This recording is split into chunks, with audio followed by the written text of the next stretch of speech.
Pats Interference is brought to you by FanDuel, the exclusive wagering partner of the CLNS Media Network. All right, exciting times here in the Pats Interference podcast, brought to you by FanDuel, the exclusive wagering partner of the CLNS Media Network. We celebrated our one-year anniversary last month. This month, we are celebrating our second annual episode. Again, I'll say that one more time. Second annual episode, and that is this episode. It is the Patriots intra-squad scrimmage draft. I need to find a better title. We'll do that in year 3 with Fitzy, where Fitzy and I go back and forth. We draft two teams out of the Patriots rosters as if it's the middle of camp, and Bill has given us the keys to the team. We pick like we're in the backyard, and then Team Fitzy and Team Callahan, as we have the snake draft, will go head-to-head. We will post the rosters on Twitter to let you vote and say who will win. Last year, we had a ton of surprises, Fitzy, with the Big Kick Nick selection, a specialist. It was in the first 10, 15 minutes. I don't even know if we made a pick, actually, in the first 10, 15 minutes. We just kind of bullshitted back and forth for a while. I'm so excited for this gimmick again, just to get into the roster, all the different players. 22 players this time, no specialists and no kicking surprises. What has you most excited about being back here for the second annual Patriots inter-squad scrimmage draft?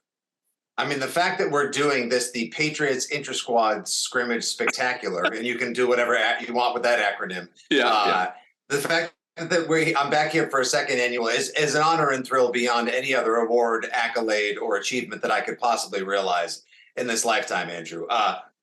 You having taken away the specialist is absolutely just a soul crusher for a special teams hardo like myself.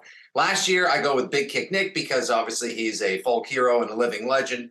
Last year, Andy Hart had noted that he was on his ranking of the Patriots from 1 to 87 at WEEI.com. He had Matt Judon 1 and Nick Folk number 2, which should have told you as far as the talent going into 2022, just what we were looking at for a Patriots roster. It was the first bad sign. It was the first of many, many, many bad signs. Well, the first bad sign was in May, when we heard players were whispering not so secretly to each other in the media that would listen like, what the hell is going on down here? Help, help. Blink twice if you have a no confidence vote in Matt Patricia before Flag Day, boys. You taking away specialists now, this means I can't waste my first round pick with either Chad Ryland or Bryce Behringer, both of which were going to go 1 and 2 for me. Behringer for the mustache, Ryland for the opportunities and the fact that he's got a cannon for a leg. I'm excited that they drafted him.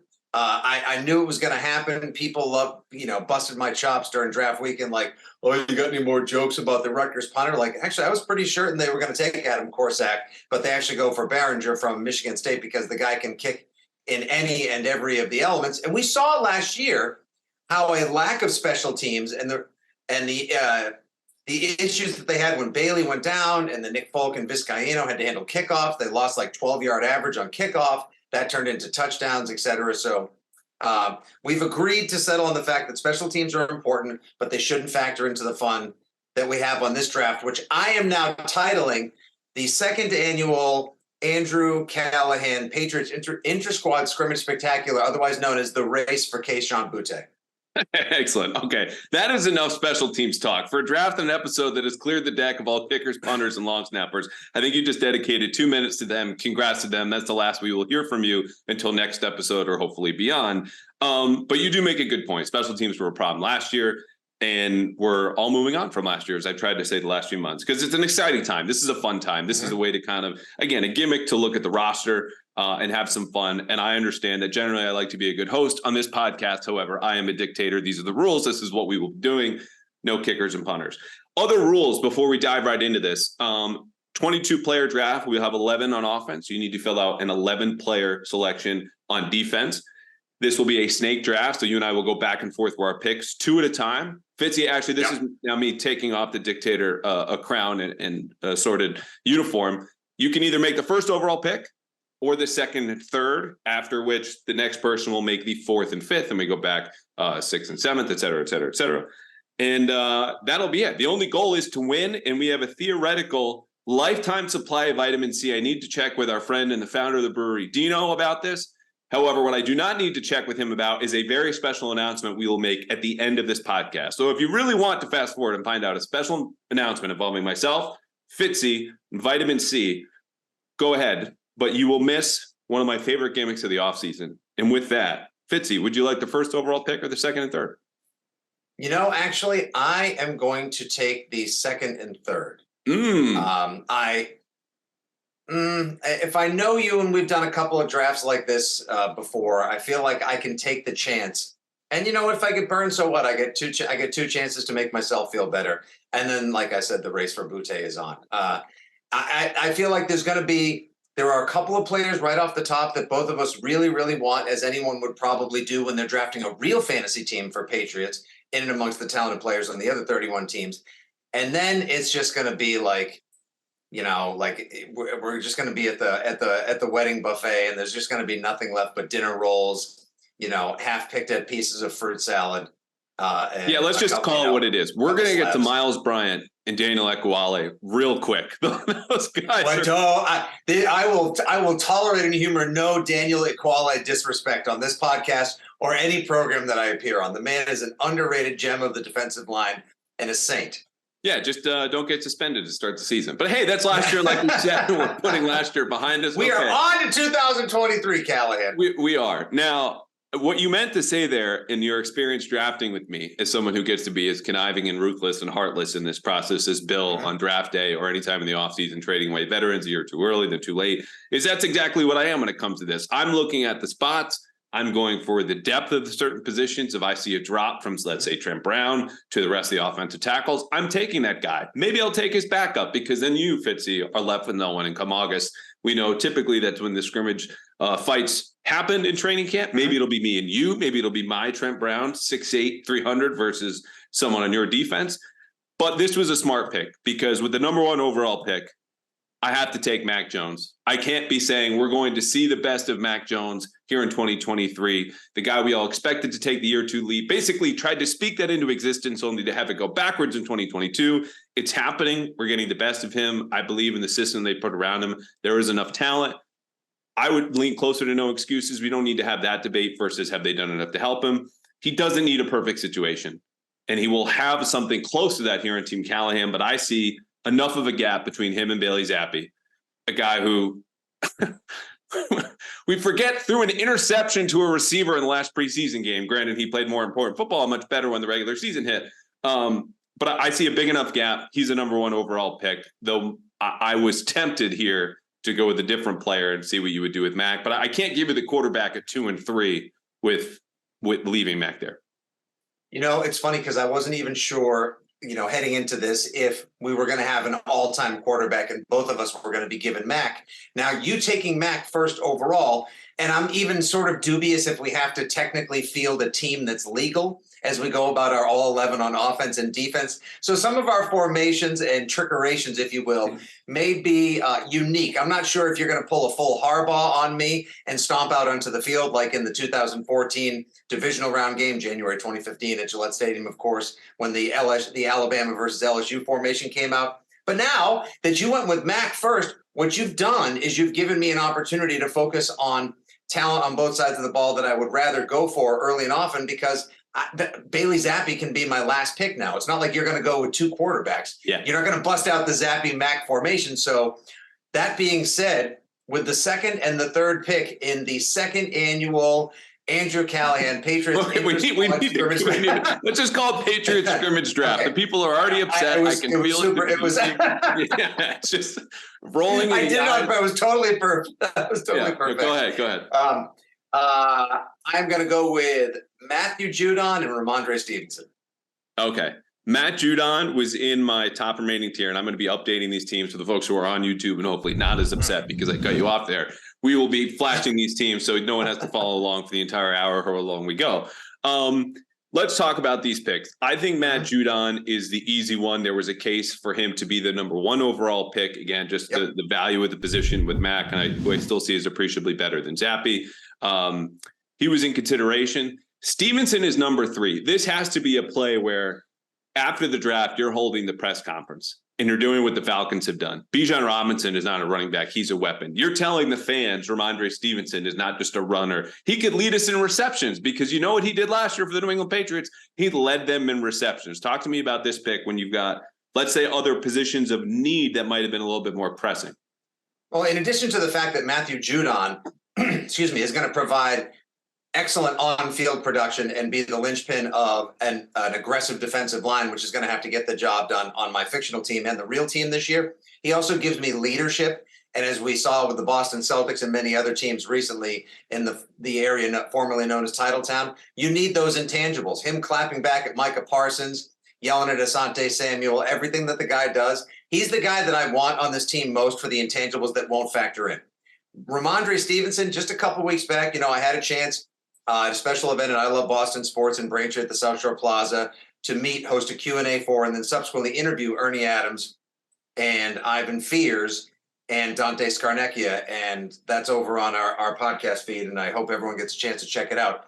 In talking to Ivan Fears, in addition to just admiring the intensity of the man and what a jovial personality he can be as well, and how he just preaches hard work is the answer to everything you want in this life, he loves Ramondre Stevenson, who he famously said in 2021, what is he good at? He's good at getting his ass yelled at. And now he told me, and he's going to tell anyone that'll listen, he has to be a leader. He has to rally this running back room. He's the most talented player on this team. The offense needs to run through him. And as you saw last year, he had the most receptions on the Patriots, had over 1,000 yards rushing. This is when he was thrust into a role he wasn't necessarily ready for because Damian Harris was injured. And so Mondre had to carry the ball and do more on one of the most dysfunctional offenses in recent NFL history. I think the sky is the limit for this guy. He and James Robinson both may put together comparable statistical seasons this year, but Ramondre is set for a year 3 leap that is going to make him a bona fide superstar. I like it. And this is a nice bounce back for Ramondre here in this podcast, because just a couple of weeks ago, James White was telling me about Ramondre throwing up during his first OTA workout and pulling a hamstring. And then I just kept busting on Ramondre in 2021 as a rookie for then failing the conditioning test in training camp and largely being out of shape. And it didn't matter because he ran away with a touchdown in his first preseason game. And then, of course, ran away with a starting job in year 2. I like the pick. From a more analytical, I'm thinking about this more than you, but from a, football analytics standpoint, the value of running backs is entirely dependent on the offensive line. I was going to wait, provided you don't go with a, two-headed backfield here. Again, we only have 11 offensive players with James Robinson. I'll be okay with another bounce back. You very well might. 21 personnel coming right at you. I'm going to make Trent Brown, on that note of the value of the offensive line, the 4th overall pick here at left tackle. So, a little fist pump for you. We're going to revisit that here. Smart. No, you cannot tell me it was smart when you have that grin and a fist pump that I just took Trent off your plate. And I'm going to go to defense here with the 5th overall pick of my second here, because I think this guy has a lower chance of lasting for the 3rd player that I was considering here at the spot. That is Kyle Duggar. Because if you want to talk about blue chip talent on this defense, or on this roster as a whole, okay, you talk about Matt Judon. You talk about Ramondre Stevenson. Trent Brown at his peak can get there. We're not banking on that heading into next season. But Kyle Duggar is that next player, because I said many times, including on this podcast, going into last season, the last step for him is playmaking. And I'll pull up his stats here in a second. But when you needed a play or a touchdown or a stop or a hit that meant more than just one tackle in the box score, because he's crushing your running back or a receiver coming a crack block to set a tone, that's what this guy was going to deliver. Last year, 78 tackles, a sack, 3 interceptions, 2 touchdowns. The guy can do it all. I think you're getting the best. There could be a case where he is the best player on this team ahead of Judon next season, and we're counting on all that talent and all that productivity, in addition to Trent Brown, who I think is just the best offensive tackle available. And a big, mean dude who I want on my side if the scrimmage devolves into some sort of scrum or fight in the middle of the summer. Yeah, and Kyle Duggar also heading into a contract year, because he's a 2nd-round pick, so the 4th year is his final year that he's under contract for, is going to have one of those prove it or lose it type of seasons. Smart money bets that he's going to prove it, and then he's going to get paid, hopefully in Foxboro as well. And we may have reached peak Judon on field, and Kyle Duggar may soon ascend to and accept the crown of best player on defense, maybe most talented overall player. So that's a buy high, sell higher pick for you with Kyle Duggar. I like it, and I like it a lot. All right, my next 2 picks, I am going to go 1-0, 1D once again. Okay. I think I'm going to surprise you in this one, but I feel pretty good about it. I am going to go, continuing to build along my ferocious defensive line, I will take Christian Barmore. And then on the other side of the ball, you ready for this? Yeah, don't do it. Talk about buy high. Give me Juju Smith-Schuster. Okay, I like this. So I see a defense that is believing in the old adage of you got to build in the trenches, you build that, that's how you win football games. And then offensively, you go, oh no, this is 7-on-7. The trenches don't exist. Give me the best receiver, give me the best running back. My defense, unless Kyle Duggar can clone himself, is going to have trouble covering those guys. But take me through those picks, because Barmore, I would have bet a lot of money. Granted, this is a buy low for you here with his talent. He got hurt last year and then hampered him, blah, blah, blah, blah, blah. Probably would have been just outside the top 10 picks if we kept going, as my bet, but here he is. And I think you just made him pick number 7. Yeah, big believer. He's a disruptor. If he's healthy, he's somebody that's going to clog them. He can clog the middle, stop the run game, rush the passer. We saw that at the tail end of his 2021 season. I'm going to chalk 2022 up for all of the same deficiencies, coaching issues last year, the dysfunction, plus he was injured for half the season as well. And I just want to get after the quarterback as well. And I feel like everything about this defense this season needs to be doing everything they can to disrupt the other team, because they're certainly not going to be able to keep up offensively, and trying to create a team that will be able to keep up, whether it's an inter-squad game or against the Jets or against Buffalo in October or Miami, whenever. That's not the way the Pats are going to win games this year. So I'm trying to build my team the way that I think the Patriots are going to have to win games this season. And as far as Juju goes, again, on offense, you're going to have to rely on Bill O'Brien already being the biggest upgrade this offseason. Mac Jones would have to be the second biggest upgrade. Where does the rest of it come from? Formational personnel, creative versatility. We're going to need guys like Ramondre and Juju. Neither of them is going to beat you on a go route. Neither is going to, race you down the sidelines and convince you for a second that they're Jamar Chase or Justin Jefferson. However, they can be deployed anywhere out of any formation to run any route at any time. And Juju is a bad MFer when it comes to blocking and doing some dirty work every now and again. I'm ready for him to step up and immediately validate both the money, the selection, and the confidence the organization has put into him. So I think I'm lower on Juju, well, certainly than you, but maybe consensus, because there's a feeling for me with a lot of the rookies, right? Like, I think this should work out, whether it's because your draft status is a first or second round pick, you're super talented, the fit is obvious, even if you might not be as talented, and it just works out. Juju, as I've documented here and other places, best seasons came across from an all-pro. It's not his fault. He's not the GM. Who wouldn't want to play across from an all-pro? What are you supposed to do? You produced, he produced. However, when you're the de facto, quote, number one, and your best position, as we've seen, is probably out of the slot, a place that you'll need to share now with Mike Gesicki for sure, because they're not treating him like a traditional tight end. Not a tight end. Yeah, Kendrick Bourne as well. Can you win off of press consistently down the side of someone who's good, not great in contested catch? Now that you've gotten paid, now that you will have the most attention, we'll see. Do I think it's a bad pick? No. I look at that receiving group, though, and wonder about the drop-off from someone like you just talked about with Kyle Duggar, contract year, ascending player. Kendrick Bourne, I've heard very good things about so far in OTAs. I don't know how much stock to put in that. I want to see the shape he's coming back in training camp. But that's a dude who had 800 yards in his first season in New England. The system where it's too complicated, receivers can't step in. He stepped in and had a career year. I think it's very possible that he does that again here next season, which is why I felt comfortable waiting.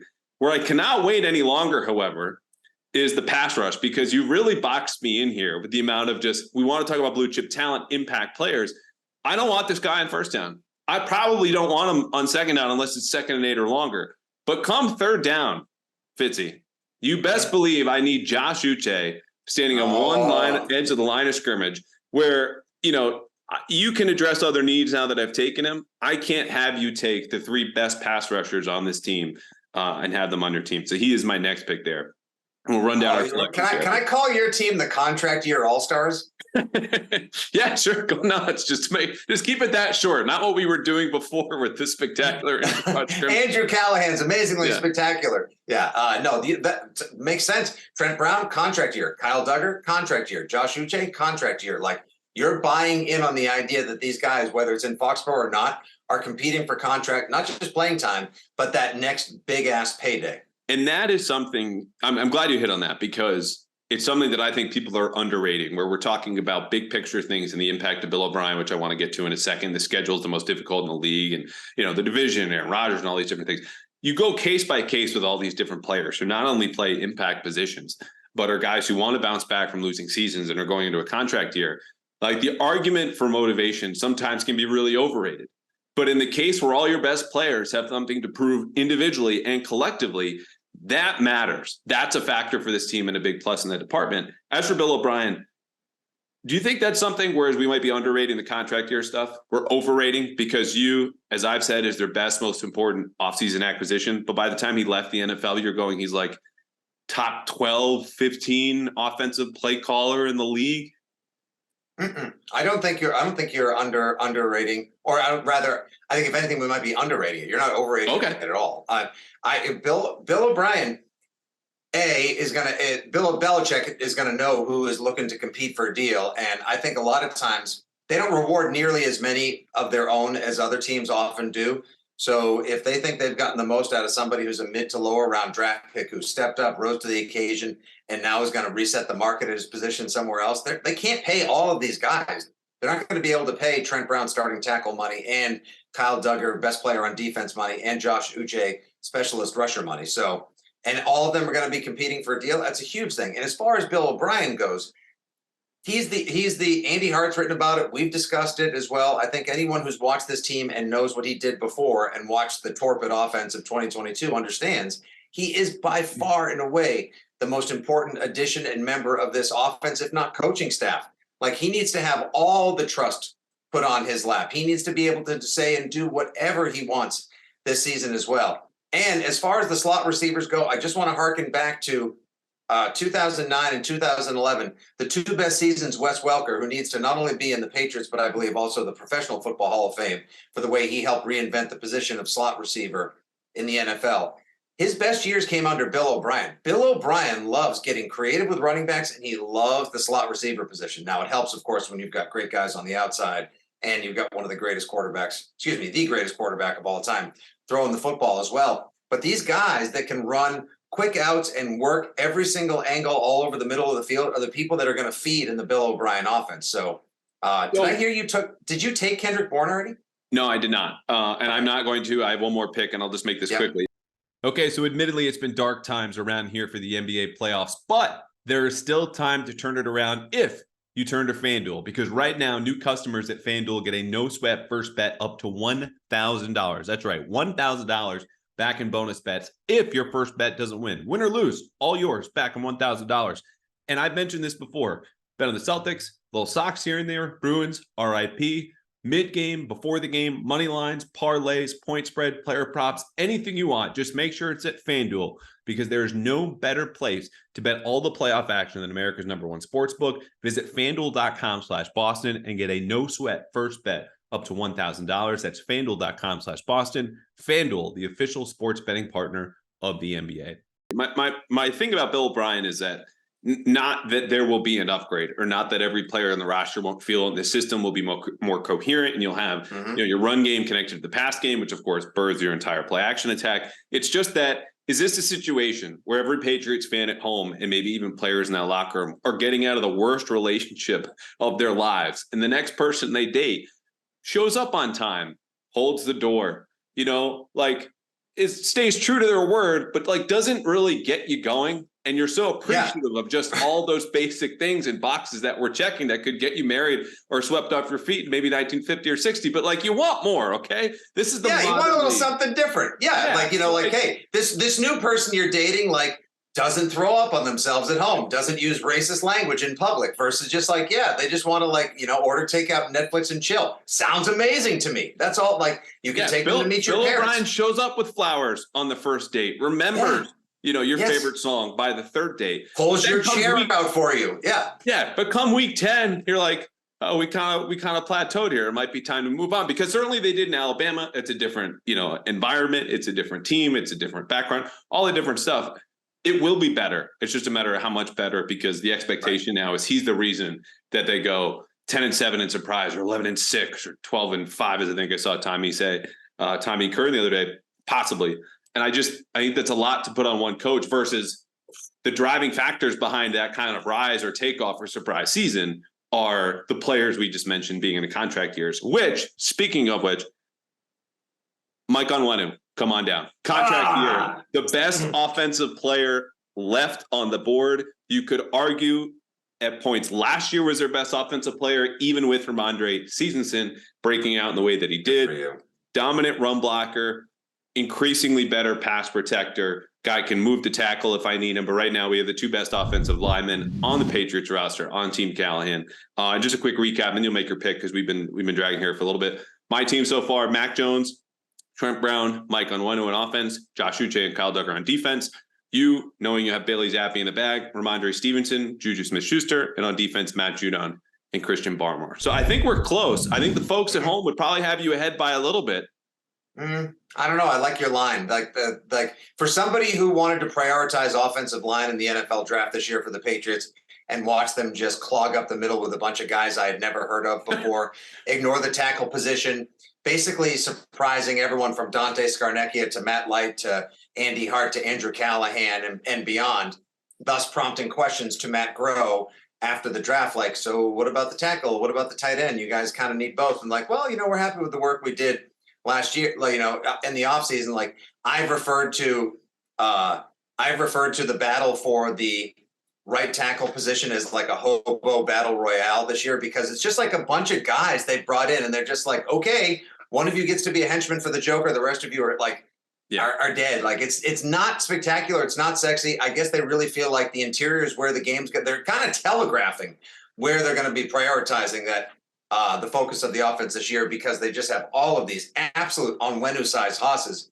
and Onwenu insurance in the forms potentially of Mafi, City Sow, and company as well. Are you having as much trouble saying City Sow's name as I have been so far? Am I alone on this island, or can you come visit me? Because there's such danger in the water. City Sow, just the first name alone has me stumbling and anxious and leaking confidence. No, you actually have to almost make it like it's just all one word. City Sow. City Sow. Just like City Sow. It's like I'm having don't the number. Don't say it too fast, because then you could put an emphasis on it that sounds inappropriate. So City Sow. And also, you've lived in a city, and I've lived in cities long enough, like City Sow. Okay. He could be a linchpin to my draft, to the back end of my draft momentarily. And by the way, is there any team more polarizing in the history of the NFL than potentially the 2023 Patriots? I have heard people go to frequency modulated lengths to say their preseason analysis has them at 4-13, all the way to Tommy Curran saying they're going to finish at 12-5. I don't.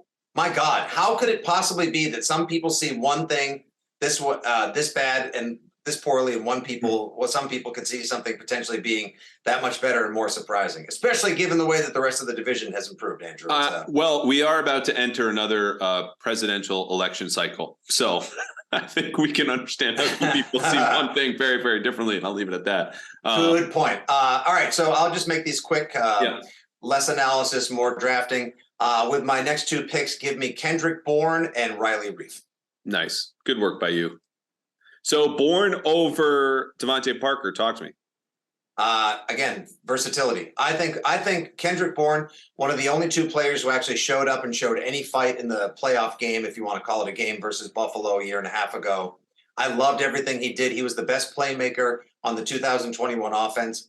I like the fact that if people thought it was good that Grant Williams a while back showed a little fight against Jimmy Butler in the Heat and actually had something to say, I like the fact that Kendrick Bourne wanted to push back against what they were doing last year, because he felt like their progress was getting stunted because they were putting some things together on offense, and then they decided to bang a left when the GPS said for them to take a right.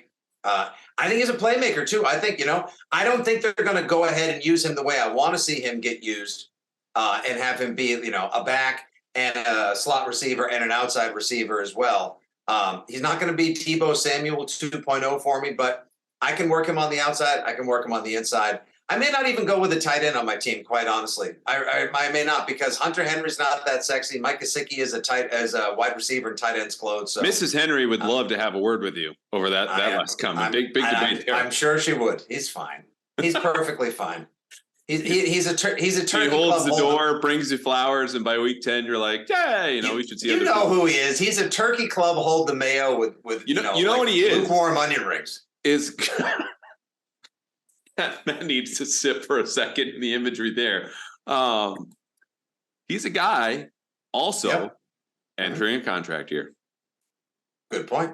But now that we've done some recon, and the Steelers are calling me. to trade up and take, I don't know, you probably need some corners here. And I'm telling them, no, don't worry about it. I'll take 2 corners with these next 2 picks. And then I'll wait on my tight end because we know Fitzy with the Jets in this scenario is going to pass up a tight end. So we don't even need one. Jonathan Jones and Christian Gonzalez, come on down. Wow. Yep. Wow. Woo. Oh, that is hot. That is hot. Jonathan Jones, I get. You are on the buy high side of Gonzo, who I've never seen Pats Nation freak out more over 5 seconds of rookie camp footage in my life. Yeah. Going to lay off the low-hanging joke fruit there for most exciting 5 seconds. Bottom line with Christian Gonzalez, this is a guy who, I talk about the initial impression of Bailey Zappi throwing an interception to a wide receiver, again, who just playing safety for the fun of it in Las Vegas. The initial impression of this guy was a top 10 pick consensus.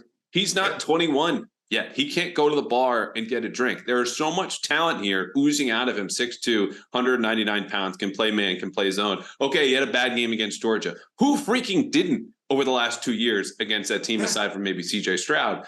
He's someone you take to plug and play week 1. This is not a position that takes a whole lot of, relative to others, certainly safety and linebacker, scheme study, follow this guy. If we have a switch call, here's the call. Look over here. And having played at Oregon, which that program hired a new coach in Dan Lanning, who came from Georgia in a very pro style. We talk about offensive schemes, defensive scheme. He'll be familiar with some of these calls. I think he's ready to step in. He's more talented than Jack Jones. He's a more reliable tackler for all this. Where's the physicality? Can Christian Gonzalez tackling? I don't get where that's coming from as scouts when PFF had him for three missed tackles all of last year. You could have games where Jack Jones had close to 3 in a single game.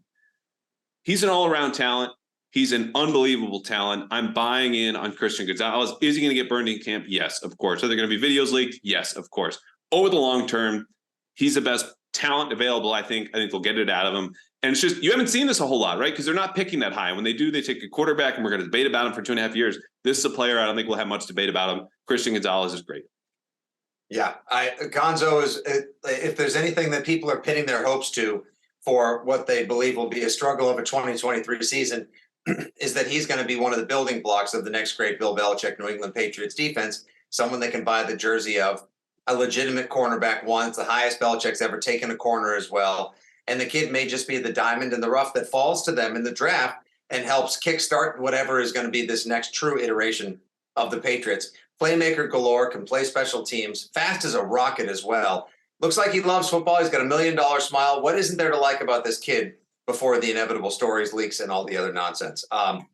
Expediting for the sake of podcasting purposes and to really sort of like the way they do on days 2 and 3, speed up the clock, no goofing around.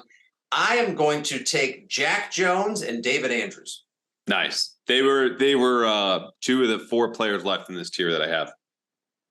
So which one is more important to you and your team right now, you think? David Andrews is going to be, because I need somebody, as we've seen time and again, whenever he goes out on the offensive line, there are communication issues. The guards don't play as efficiently.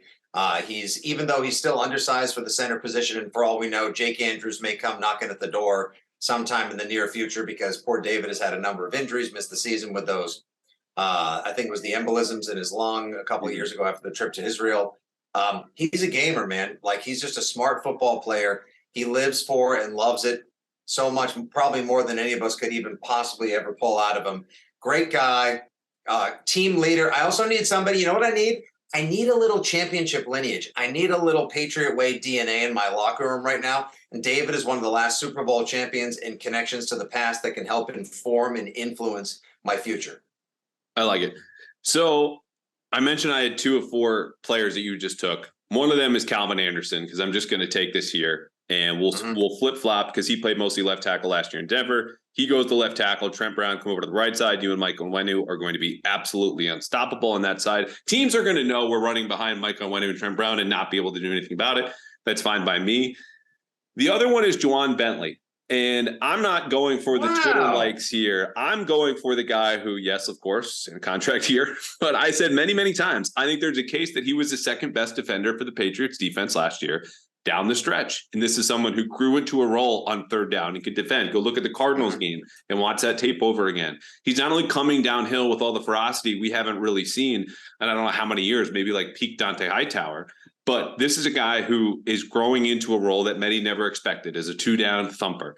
And I think he's more than that. And I think his instincts are keeping him ahead of schedule on first and second down and third down. He knows their weaknesses. They're building those calls around that. He's played more on the edge and they're blitzing him more. That's where I think you saw him bring more pressure because his bull rush is among the best on the team. You want to get him going downhill and forward. That's a way to do it. Protect him in coverage. We're going to do that. And I think the other thing is there's just a drop off like Raekwon McMillan, Mac Wilson, Jelani Tavai. We're kind of fishing around in the old $5 DVD bin at Walmart there if you want to pull out a linebacker. Like, there's a couple of every now and again you might get a Toy Story 2 in there or something. I've said it on this podcast before. You get a Goonies and you're like, oh, all right. Like you're holding up like a fish. You're just so excited you pulled out a Guys, Return of the Jedi. What was this doing in here? Yeah, opens it up. Oh, Phantom Menace. I think there's a drop off in contract year, one of your best players. So we've got now for me, defenders at every single level, Uche to Bentley, Jonathan Jones, Kyle Duggar, Christian Gonzalez in the secondary. I need to get some skill position players, but I'm feeling good about, the old down the middle of your defense. Duggar and Bentley, we need someone playing catcher, just like old baseball, catcher, short, center field. You want to be strong down the middle. I feel like we're getting there.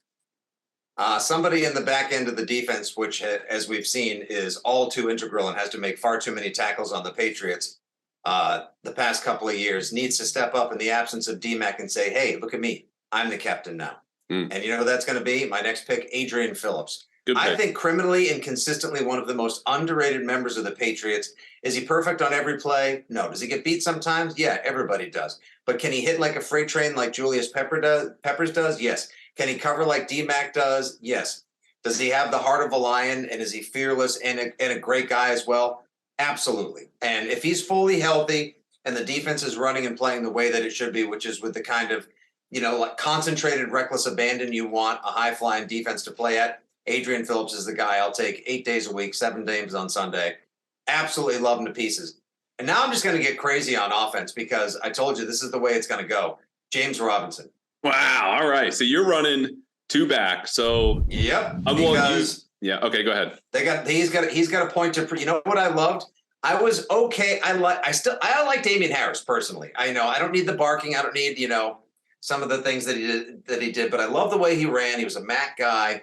Seemed like a great fit as the power back and compliment to Mondre. Now they bring in James Robinson. Harris goes to Buffalo. And when he comes in and says, like, a couple of years ago, I was on my way. I get hurt. I go to the Jets last year. They don't do anything with me. He's pissed. He's got a point to prove. You want guys on contract years, and you want guys that are going to run angry, play angry, and have a point to prove. He's got a big old chip on his shoulder. And I think he and Ramondre are going to be a dynamite tandem, ultimately similar to each other. Mondre is by far the better player. But James Robinson, they didn't go get him by accident. Yeah. That's an interesting thing you just said, considering you are the tribal chief of Patriots fans. I want to ask you, Damian Harris, I don't think is someone that is all that missed. I think people just realized you could replace him. Stevenson is a better player, but he ran hard, like you said. Yep. And you were kind of, little, I don't know, closer to being happy that he's gone because you didn't like certain things. What is that something that resonates with a lot of fans, or is that something that's just kind of like a Fitzy only take?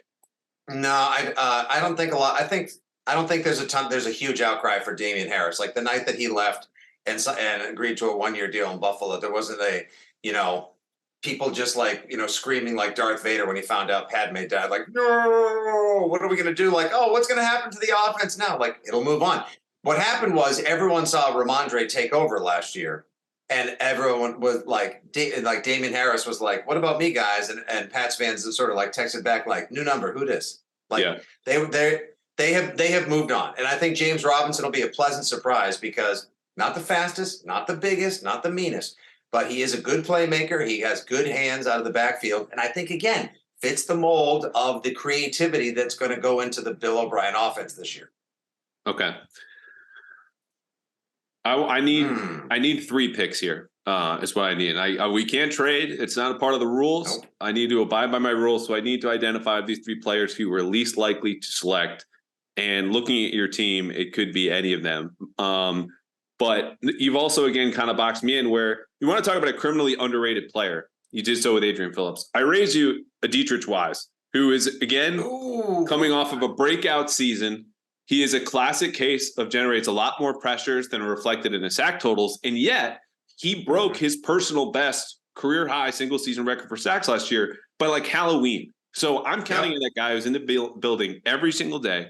The only one arriving earlier than Mac Jones to the point it's a little competition, or was last year between the two of them, to come in, be a captain. You'd want to talk about a little bit of lineage from the Super Bowl years. He was around in 17 as a rookie, won it in 18, knows what it looks like, knows what it feels like, knows what needs to be done. Him and Jonathan Jones are going to carry that, imprint that on this defense. And I have two strong guys on each edge, ready to bring some pass rush on third down with Bentley, hopefully blitzing along with them, Josh Uche, Dietrich Wise. Now this is going to be an offensive pick. And I'm going to go Cole Strange because I need to amplify my edge, I think, up front. And I like some of the rookies, City Sal. Just going to pat myself in the back for getting through that one again. And Antonio Mafi, who I really like, was a Patriots fit, obviously, from day one.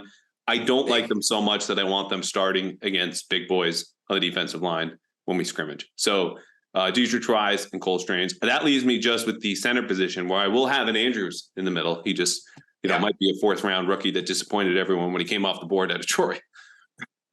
Yeah.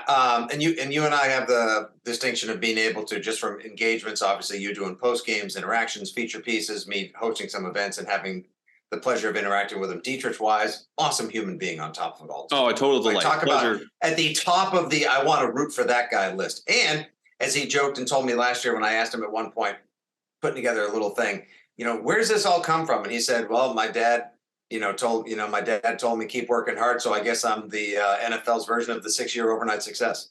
I thought you were going to go, and I don't look, I'm getting married and I don't have kids, but he would be at the list of guys you want your daughter to marry. I would think is where that's like, and he's already taken, he's off the market, but just hardworking, genuine, smiling all the time. We got into like a 20-minute discussion once about how to make PB&Js properly. This was for a feature my first year in the B 2018. Takes it so seriously when he's feeling good, when he's not, like just, the most wholesome hobbies, even when it comes to off the field. Just a great guy.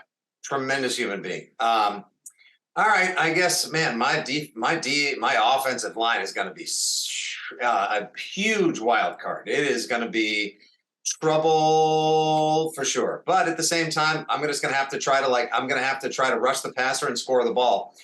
Next up, go ahead and give me, I'm going to take City Sal because he's got tackle versatility since they're going to give him an audition there. He played the first year of the 5 that he was at Eastern Michigan. And then I'm going to pair up opposite Jack Jones, Marcus Jones. So good luck keeping up with the Joneses.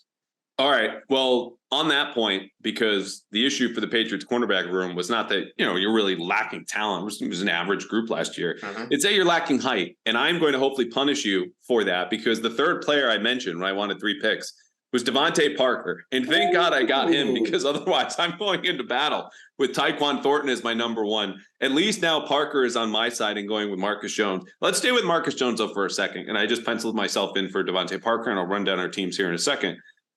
5'8", guy is great with the ball in his hands, outstanding returner, all-pro returner as a rookie. You look at his long-term fitness defense, played a little safety in college, did so when they needed it down the stretch. Do you want him in nickel? Is that where Jonathan Jones is going to be? My understanding is the Patriots don't have an answer to any of this just yet. They want to let the competition play out. Injuries happen. Sometimes that's your answer, and you're just forced into a particular direction. If everyone stays healthy, and let's say Marcus Jones makes a modest year 2 leap, where do you want him playing in this defense next year? Does he even start? Is he a major contributor? Where do you see him? Yeah, I think you're going to probably see from what I've heard, Jonathan Jones may play the outside and the inside as well, which is going to give Christian Gonzalez some time. He's not going to get thrust right into the starting lineup unless the guy just comes out and looks like, 5th-year Ty Law out there, which is not likely to be the case. There's going to probably still be a pretty steep learning curve, God-given abilities and talents that he has withstanding. So John Jones will play, which means Marcus Jones will play. I think anyone who watched the team last year and the lack of firepower would say, oh, we need Marcus Jones on offense as well. But he said he's a defender first. He's still good at it. I think he's better with the ball in his hands on offense than as a punt returner. We said no special teams, but just that little X factor, knowing that, in case this comes down to a draw, And it's one of those famous intra-squad scrimmages in August where Belichick says whatever team's player can field 5 punted balls gets the W. I would trust Marcus Jones over any of the guys on your squad right now. So I might be reaching, but at the same time, man is a gifted playmaker. So you don't care wherever he ends up? Nope. Okay. Nope. I think that's fair. I don't think he'll be the one. Like the first domino to fall will be Jonathan Jones. And I think something that needs to be considered too is perhaps a long-term safety, where he's been back there, has a 4.3 speed that Devin did, all the experience. He can probably make the calls you would think as a single high free safety. Do they want Jonathan Jones back there as the last line of defense? I don't know. But I think that's someone who is the most natural fit when you look at the rest of the safeties from Duggar to Phillips to even Jalen Mills now, who has the speed, the experience that you want as basically the quarterback, the backbone of your defense. Okay, so just to quickly recap, as promised, my team so far, Team Callahan, has Mac Jones, Devontae Parker, Calvin Anderson, Cole Strange, Mike Onwenu, and Trent Brown on offense. On defense, Josh Uche, Dietrich Wise, Juwan Bentley, Jonathan Jones, Christian Gonzalez, and Kyle Duggar on defense. Team Fitzy, no quarterback. It's going to be Bailey Zappi. Ramondre Stevenson, James Robinson, Juju Smith-Schuster, Kendrick Bourne, left tackle, City Sal, did it again. David Andrews in the middle, Riley Reif. On defense, Matt Judon, Christian Barmore. No linebackers yet in the secondary, Jack Jones, Marcus Jones, and Adrian Phillips. So I have one more pick here, and I'm going to go on, let's see, I'm going to go on the defensive line and take Devon Godchow. Okay. Talked about up the middle. Solid pick. Unsexy. Just unsexy. Gets it done. Gets Poor it done. Guy. Second word we think of is Devon Godchow's unsexy pick. But I like that in the middle. My defense helps out a little bit. If Josh Uche is going to play all 3 downs, you want a first, second down player kind of in there. I have a new direction for my offense. We've had a conversation in the war room. And we're going to go somewhere different with our next 2 picks. So hold on tight. But this is where we separate, I think. I think we're still pretty even. We're on a good trajectory here. Man, this is going to be a huge disappointment for you when you hear this, because I think I know what you're going to do, and I'm going to snatch it right out from up and under you. The best linebacker available in the rest of this draft is actually not even a linebacker. The guy that probably hits the hardest on this defense, not named Kyle Duggar, is Julius Peppers. Yeah. So I'll take some Peppers, because that's the way I can't go Marte Mapu yet because we haven't seen him, though we continue to hear that guys that size are the new linebackers on the, everyone get ready to drink, first time I'm saying it, positionless defenses of 2023 in the NFL. And then I'm going to follow that up by keeping to my promise by taking no tight ends. I will take Tyquan Thornton. All right. Because you know what? Now, here's what I got.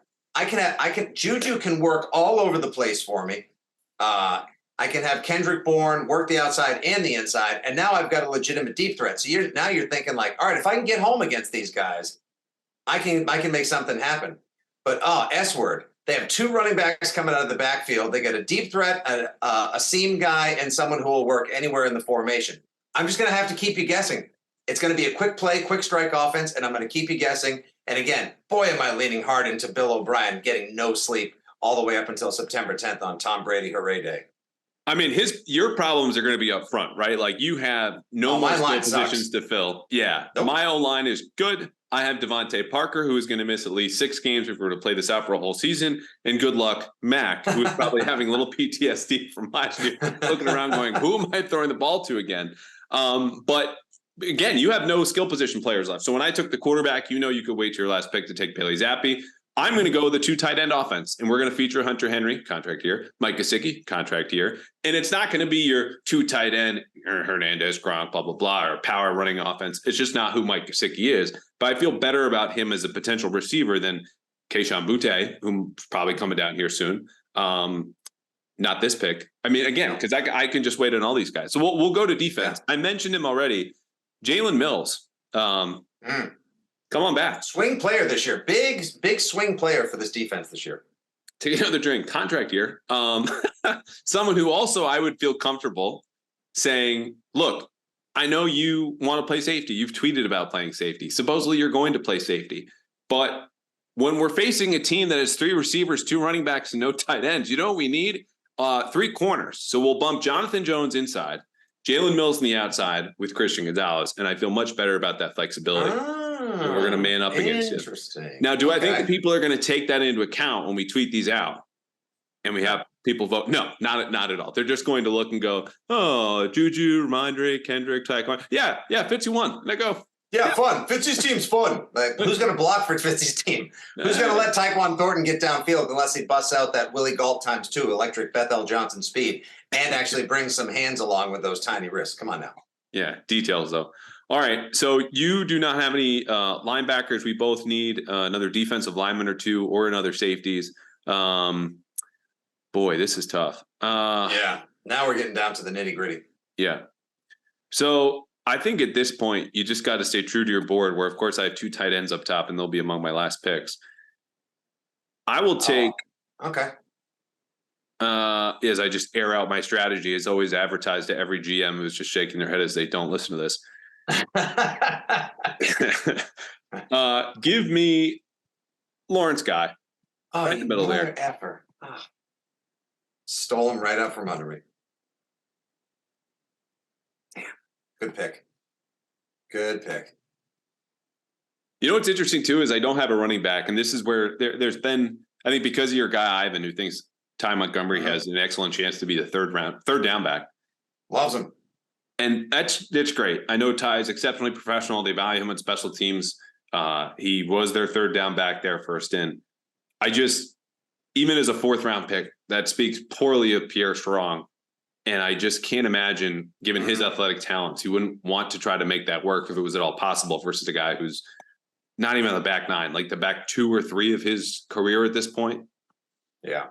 It's a little tough. One note on Pierre Strong, by the way, and I don't know if I said this already on the podcast, the story I did last month or a month or two ago, following Bill Belichick and Brian Belichick to a coaching clinic where they both gave a talk. Bills was on this single drill. He did a whole hour on one drill, 3-person drill, running back, offensive lineman, defensive lineman, and the coaching points of how to run this drill. And the first few clips that he involved were Ramondre Stevenson and then Pierre Strong for positive. This is how you do it. This is how you press the edge and then bounce back. Now, This is in training camp, and we know we didn't really see much of Pierre Strong except for when he's blowing contain on a kick return at Buffalo with the season on the line. But offensively, or running into the punter on Thanksgiving night and costing the Patriots a game. Yep. But how many times have we seen this fourth-round running back, whether it's James White or Ramondre Stevenson or perhaps Pierre Strong, year 2 leap? Granted, they were under Ivan Fears during that time that they made the leap, or Ramondre was under Vinny Cincinnati, but Vinny Cincinnati was under Ivan Fears for the entirety of his career before Ivan retired. Is that going to happen? I don't know. Is it possible? Yes. And that's why I'm probably going to take Pierre Strong over Ty Montgomery, which was the whole reason for this conversation. So I've got my last 3 picks done. I like it. You're betting on the future. I mean, Ty Montgomery scored in the opening game last year, the only touchdown for the Patriots. Could have had an excellent season as the de facto third down back, which this offense has lacked since James White got hurt against New Orleans in a very forgettable affair from 2021. It could be Pierre Strong. It could be Ty. That's who Fears likes. Maybe they don't even need one because between Robinson and Ramondre, you got two bruisers, 2 bowling balls that also happen to have pretty soft hands as well. So That's another one of the great questions. Another one of the great questions is who the hell is actually going to play on the offensive line for Team Fitzy on the Callahan Memorial Scrimmage? I'm going to go with my next picks. I just want to get this done. Wait, am I dead? How did this get to be the Callahan Memorial Scrimmage? I know we're shortening the name. Andrew, you didn't hear? I'm so sorry. I'll tell you afterwards. Did I lose so badly already in the Twitter polls and haven't been posted yet? I'm just in a body bag. I'll take Connor McDermott.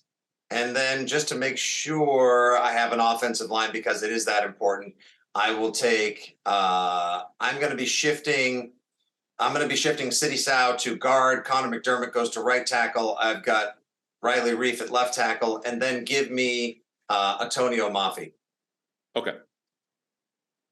Well done, sir. I mean, you're making me retype. Mafi, who at one point actually weighed 400 pounds and was the same size as the entire New England Free Jacks rugby team. The big boy. That's a person mover. And I think Sal, I'm not exactly sure what the plans are, but I think Mafi is basically a telegraph to Mike Onwenu. Like, I hope you've enjoyed your time here. You went from 6th round to someone who's going to get paid. It's been a pleasure for us as well. Your next paycheck is probably going to come from someplace else because we are drafting your replacement right behind you. Yeah. Yeah. I think that's all fair. Man, this is tough.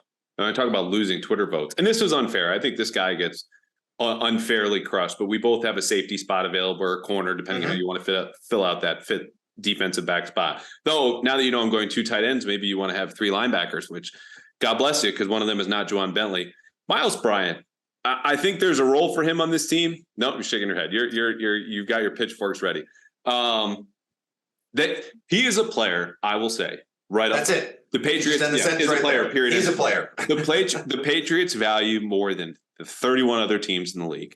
There are good reasons for that. Most of them are not. However, I think there is a place, though, where if we're playing mostly zone coverage, there's a way for him to play within this defense for us to protect him. You might not have taken him, but I'm looking at the other options here. And maybe you like Joshua Bledsoe, who we only saw play man coverage against tight ends last year and then gave up touchdowns. I'm not buying Josh Bledsoe as this guy who is still waiting as a third-year player waiting to break out. It's just not. He's on the bubble and he's on the back end.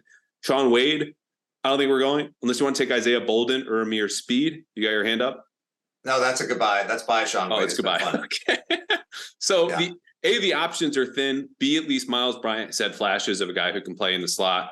You want to say get burned in the slot, I'm not going to object, or play safety. So that's where we've got a very interchangeable secondary here as my next pick. Okay.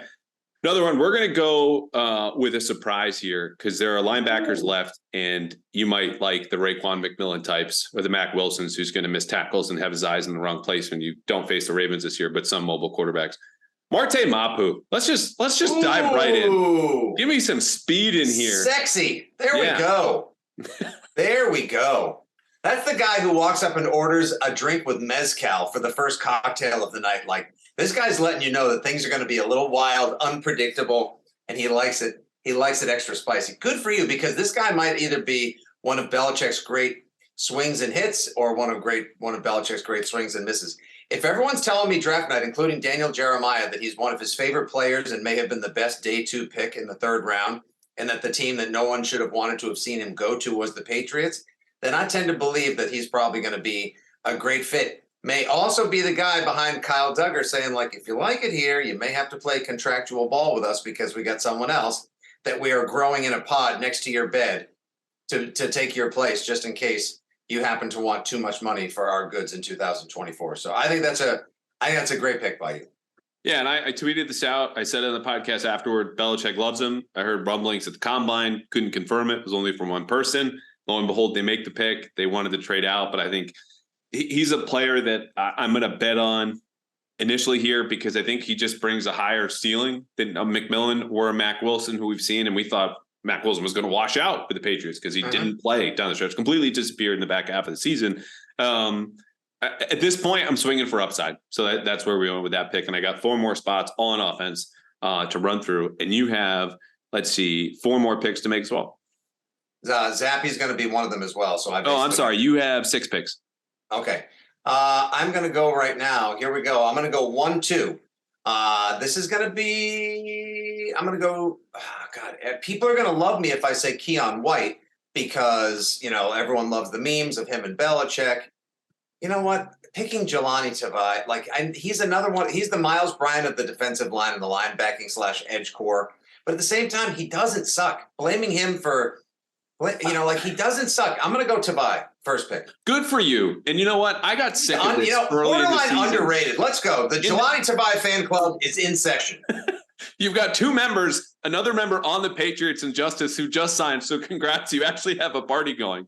But just to go back to August of last year, as we keep saying we're moving on to 2023 and hit the rewind button, people had such strong feelings about Jelani Tavai in August and September that I made the mistake of quote tweeting one and saying, who cares this much about Jelani Tavai outside of his immediate family and coaches, the way that every sort of perceived misstep was this blow it up. Oh my God, cut him. He sucks.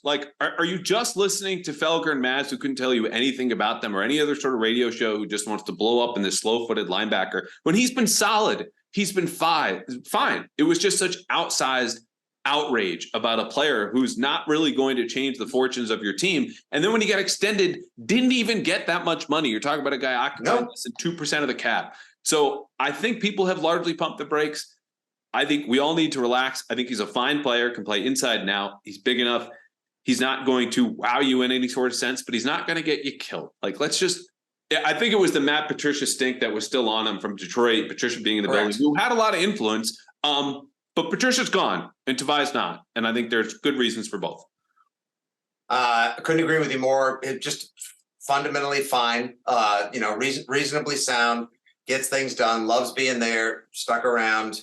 Again, you got the sexier rushers with Uche and Dietrich. I got Judon on one side. Maybe Tavai can at least hold the edge on the other side, if for nothing else. So you have him as an edge defender, not a stand-up linebacker. I mean, I don't know how you want to configure that. Actually, you know what? I'm going to take him as a stand-up linebacker. That's going to be that'll be my Juwan Bentley. Now I'm going to go Keon White. Okay. I like it. So I mentioned I have 4 spots left on offense. You have, if you want to go 3-3-5, 4-2-5, doesn't really matter. As we know, the Patriots and coaches like us more follow time, week to week, game plan operations, both of us. You go defensive line and a linebacker. You definitely need a linebacker left and a quarterback, excuse me. So quarterback, D lineman, linebacker, and safety or defensive back. I'm going to fill out my roster here now with 2 tight ends, Hunter Henry and Mike Gesicki, the greatest 22nd, 23rd, or 23rd and 24th round picks ever to be selected at any draft at any time. Come aboard. We're a 2 tight end offense. It's going to be a bounce back for Henry. Gesicki's plenty motivated. I just wish we could play the Dolphins every single week because he pulled now I don't remember the exact line, but it was a former employer kind of line. Correct. That's correct. That's how we Dolphins. And that's how we got introduced to Mike Gesicki over 10 minutes where, he played the game, did the media thing very well, had a smile on, came off as genuine, largely was within the rules of the Belichick media policy. But that one little former employer, my previous place of employment, slipped in there. So we know now how he feels about Miami. Maybe he's going to go off. The fact that he doesn't block, I took the receivers that I did. I would love for him to look at the fact that I disrespected him by not taking him and call me a former associate, a former friend, a former general manager he thought he was going to fictionally play for in this memorial scrimmage for you. Still not dead, by the way. Still not dead yet. I'll take my guy Daniel Equale on the defensive line. All right. And for a linebacker, I will take Raekwon McMillan. Okay, solid. I also had penciled myself in, I believe, Jake Andrews already, which I had not made that pick. So let me do that now. So I have my entire offensive line, left to right, Calvin Anderson, Cole Strange, Jake Andrews, Michael Manu, Trent Brown, which leaves me with a wide receiver and a running back. And then you have a quarterback and a safety left to pick. So we will take Kayshon Boutte. Love it. And so you have 2 picks left, and I have Mr. Irrelevant, who, as I mentioned, will be Pierre Strong. So what do we have left?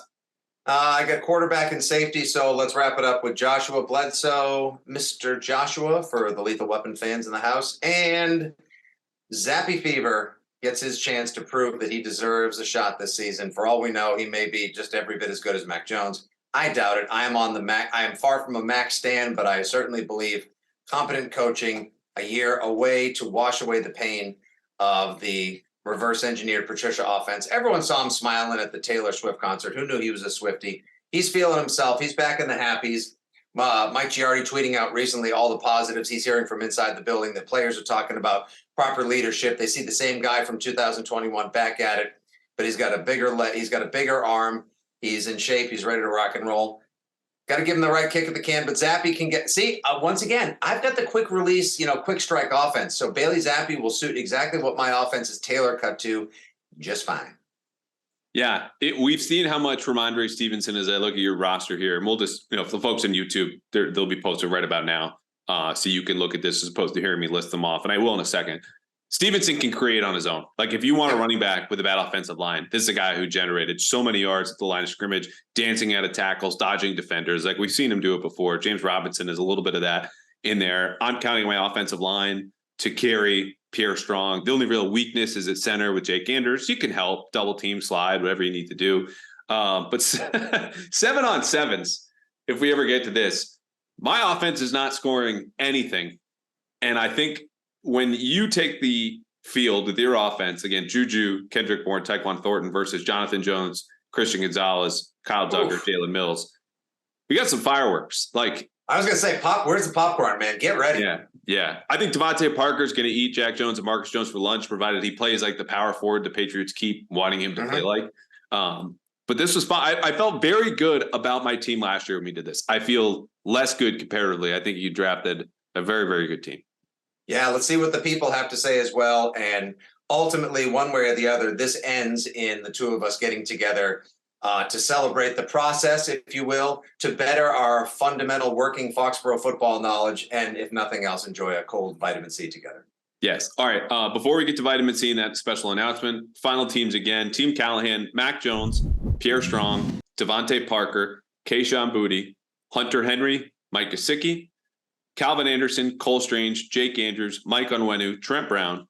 On defense, Josh Uche, Devon Gottschall, Lawrence Guy, Dietrich Wise, Juwan Bentley, Marte Mapu. Secondary, Jonathan Jones, Kyle Duggar, Jalen Mills, Miles Bryant, Christian Gonzalez.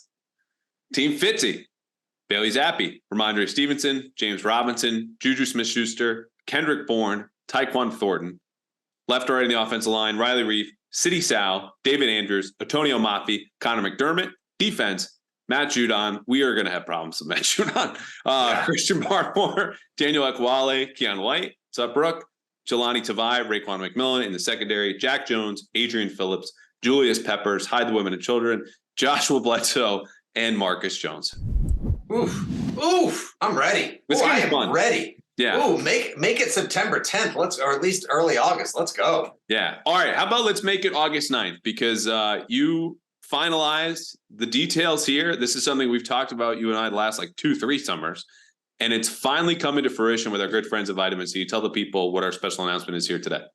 All right. So, ladies and gentle friends, I hope you can carve out August 9th in your calendar and join me, Andrew Callahan, and a host of other Patriots media cartel, if you will, or Patriot talker. We're not cool enough to be a cartel. I just have to stop you there. We're not even close. Hey, you're all too damn negative. Yeah, well, actually, we try to do the best job we can. And when we get a chance, we love talking to you. And we would like to open it up and create a fun forum, all in the name of a good cause and a nice cold beverage. So on August 9th, we're going to have a special beer release Pats fan Q&A fundraiser party at Vitamin C Brewing in Weymouth, Massachusetts. The actual title for the event and ticketing is yet to be detailed and released, but it's going to be $20 to get in. That'll get you a vitamin C beverage. The rest of the money will be split up amongst a couple of charities that are near and dear to our hearts, including and or not just exclusively the Hole in the Wall Gang in Boston Children's Hospital. We're going to have a beer release. We're going to have myself, Andrew, and a couple other Patriots reporters, talk show hosts, etc. A couple that we're hoping to get, but we haven't yet confirmed. I do believe Bob Sosi is going to be there as well. We're going to open things up. We're going to have the 10-year anniversary of my Blank Pats Fan Say video series with a beer that's going to be celebrating that as well, to be released for all your tailgating and beverage purposes. And then we're going to have a nice little Q&A session where you, the Foxboro superfan, the Pats diehard, can grab the mic, ask us questions, and just have a damn good time the night before things get kicked off, August 10th, the first and only pretend season game at Gillette, Patriots Texans. I honestly, we got a lot of summer, and the sunny days around here are very fleeting, Andrew, obviously. But I freaking cannot wait. We're about 2.5 months out from this. I cannot wait. It's going to be an awesome time. And who's to say we don't do it more frequently? I know I talked about it briefly with Dino, but maybe we do it around the draft, and we'll find this other time and just kind of let me know. And everyone's schedules are crazy. We all dealt with the pandemic, finding a new routine. Life happens. But to get this nailed down the night before the first preseason game at Gillette, their only home preseason game, please come out. It's an outstanding spot, great music, outstanding beer. We'll have a lot of fun. And yeah, ask away. We will be there till every question is answered. If you want to come, $20. It's for a good cause and with great beer. So this is it's going to be outstanding, man. I'm right there with you. Yeah, we've been trying to do this for the longest time. It's going to be sort of like part stand-up show, part beer release party, part Patriots fan forum Q&A, and hopefully we don't get booed off the stage the way the Red Sox brass did in Springfield back during the winter. Yeah, we'll see. Just depending on how the reporting comes out, or if the offensive line still can't run block in week 3 of training camp. I'm sorry. I'm just going to have to tell you the way it is. because that's why I'm there. But this has been fun. The second annual Patriots Scrimmage Draft with Fitzy here in Pats Interference, the exclusive wagering partner of the CLNS Media Network. Come out on August 9th. Please don't blast me too bad on Twitter for this team. The scrimmage will be fun. And who knows, maybe we'll bring these rosters up again. We'll take a vote if I don't feel good enough about the Twitter replies and vitamin C, and then people can give me the smack straight to my face. So thank you, sir. This was a blast. I know I'll be bugging you down the line. All the best to you, my man. Can't wait to compare the rosters. Let's live in the replies. Go Team Fitzy. We're on to 2023 in the third annual already.